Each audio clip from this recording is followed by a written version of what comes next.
पीले दांत वाली बहू। रंजना कभी ब्रश नहीं करती थी।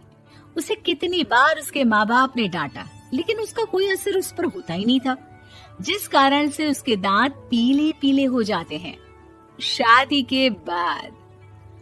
अरे बहू, वैसे तो तुझ में कोई कमी नहीं है, पर तेरे दांत इतने पीले कैसे हैं बेटा? कैसे मतलब? कोई सर्जरी थोड़ी ना कराइए। वो तो क्या नाम, मैं ब्रश नहीं करती थी तो पीले हो गए। अब क्या करूं? आप कहें तो लाल करवा लूं या फिर काले? यार ये क्या है, क्यों माँ से लड़ रही हो? लड़ रही हूँ? अरे मैं लड़ रही हूँ या ये बोल रही है कि दांत पीले हैं, पीले। अरे तपस्या थोड़ी ना की है इन्हें पीले करने के लिए। बकायदा ब्रश नहीं किया है 20 साल तक, तब जाकर। छी, कैसी बात कर रही हो? ये उस वक्त तो पीले नहीं थे जब हम लोग तुम्हें देखने आए थे। अरे तब साफ करवा लिया होगा डेंटिस्ट के पास जाकर। अब देखो कैसे पीले पीले लग रहे हैं। रंजना सास की तरफ गुस्से से देखती है। फिर शुरू हो गई पीले पीले पीले। अरे पीले तो तब भी थे जब मेरे हाथ का रसगुल्ला उड़ा उड़ा कर खा रही थी और बोल रही थी, लड़की नहीं गुणों का खजाना दे रहे भाई साहब आप। खैर, अब वो लोग करते भी तो क्या करते, पीले दांत वाली बहू पल्ले पड़ी थी तो झेलना तो था ही। एक दिन कीर्तन में रंजना गाना गा रही थी। अरे कमला बहन, माँ का द्वार है, यहाँ तो सब शुद्ध होकर आते हैं, फिर अपनी बहू को ब्रश भी नहीं करवाती तुम। दूर से पीले पीले दांत भक्ति में बाधा उत्पन्न कर रहे हैं। अरे कोई 2 साल की बच्ची थोड़ी ना लेकर आई हूँ मैं बहू बनाकर।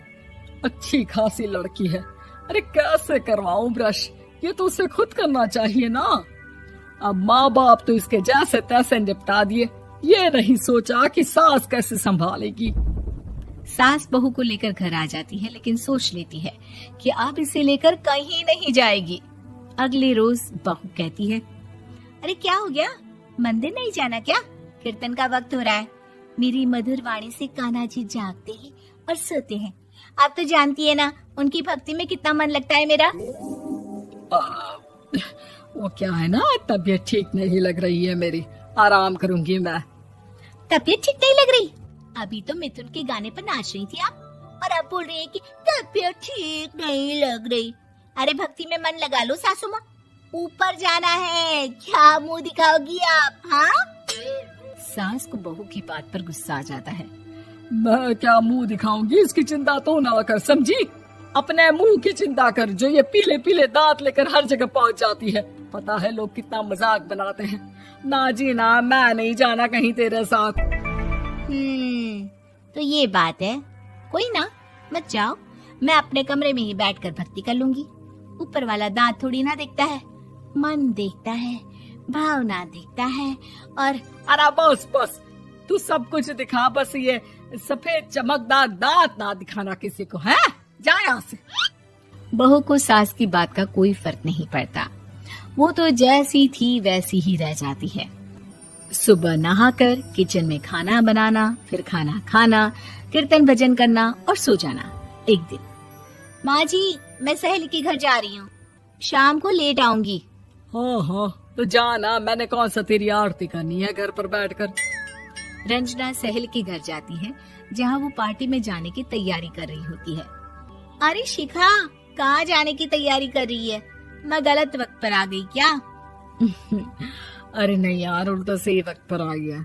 मैंने ये साड़ी और ज्वेलरी निकाली है यार, शाम को इनके ऑफिस की एक पार्टी में जाना है। बताना कैसा लग रहा है ये सब? नहीं यार, इस ड्रेस के साथ तो वो वाली ज्वेलरी अच्छी लगेगी। हाँ हाँ सही बोल रही है, मैंने ध्यान ही नहीं दिया। वैसे तो हमेशा से मस्त फैशन सेंस रखती है। तो बड़ा जाती होगी ना पति के साथ पार्टी में। रंजना कुछ नहीं बोलती, बस सोचती है कि यार काश ये बात सही हो जाती, पर मैं क्यों नहीं जाती पार्टी में? क्या इन लोगों की कोई पार्टी होती नहीं होगी? रंजना घर आती है और रात में पति से सवाल करती है, एक बात बताइए, आप मुझे किसी पार्टी में क्यों नहीं ले जाते? क्या आपकी यहाँ ऑफिस में पार्टी नहीं होती? पति बेचारा क्या कहता कि दांत पीले हैं तुम्हारे इसलिए। अरे कोई पार्टी होती नहीं हम लोगों के ऑफिस में, तो कहाँ से लेकर जाऊं? और मार्केट, मॉल, कहीं वीकेंड घूमना, कहीं तो। अरे यार, सारे हफ्ते में एक छुट्टी मिलती है, तो सोचता हूँ कि आराम ही कर लूं। क्यों?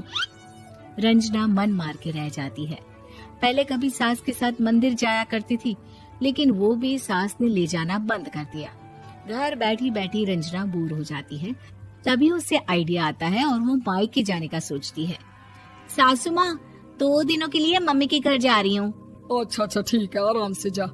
और हाँ, माँ से कुछ अच्छी आदत सीख कर आना कि कैसे शरीर के हर भाग की तरह दांतों की सफाई भी जरूरी होती है, समझी? शुरू हो गई ना आप। वो लोग आपकी तरह नहीं है कि छोटी छोटी बात का बतंगड़ बना दे। उन लोगों के लिए मैं मायने रखती हूँ, ना कि मेरे पीले पीले दांत। रंजना माँ को बिना बताए उन लोगों को सरप्राइज देती है, लेकिन जैसे ही वो दरवाजे पर पहुंचती है, अंदर देखती है कि घर वाले कहीं जा रहे होते हैं। अब माँ, काश रंजना दीदी के दांतों वाली प्रॉब्लम नहीं होती, तो वो भी हम लोगों के साथ चलती ना बुआ जी की बेटी की शादी में। हाँ बेटा, लेकिन अब उसे कौन समझाए कि उसको उसके पीले दांत नहीं दिखते, लेकिन उसके आसपास के लोगों को कितना एम्बैरेसिंग फील कराते हैं। मुझे तो कितनी बार उसके स्कूल की टीचर ने शिकायत की कि उसके साथ कोई लड़की बैठना भी नहीं चाहती, और ना ही कॉलेज में कोई उससे बात करना चाहता था। लेकिन पता नहीं क्यों उसे ये बात समझ में ही नहीं आती। कोई कमी नहीं है उस लड़की में, बस यही कि दांत पीले हैं। वो तो भला हो जीजा जी और उनकी माँ का, जो दीदी को जैसी है वैसे ही रखा हुआ है। रंजना को अपने घर वालों की बात सुनकर बहुत दुख होता है।